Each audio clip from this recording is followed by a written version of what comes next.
राधे राधे दोस्तों, जा रही हूँ एक लावा भूजने वाली गीत गाने। आप लोग को कैसे लगेगा कमेंट करके ज़रूर बताना। गांव में सब शादी वादी होती है तो सब लावा भूजते हैं तो ये गीत गाते हैं। झिन्ने पछिले पहरवा बरायो खपरी, झिन्ने पछिले पहरवा बरायो खपरी।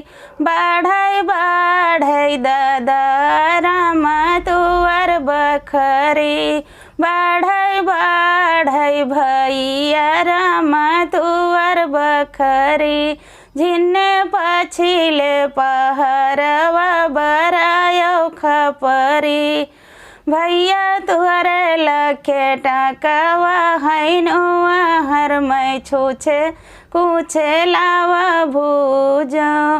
भैया तुहरे लखे टकवा हैनुआ हर मैं छूछे कुछे लावा भूजो। भैया मोरे लखे तरवा कई धूरी मैं छूछे कुछे लावा भूजो। झिन्ने पछिले पहरवा बरायो खपरी, झिन्ने पछिले पहरवा बरायो खपरी।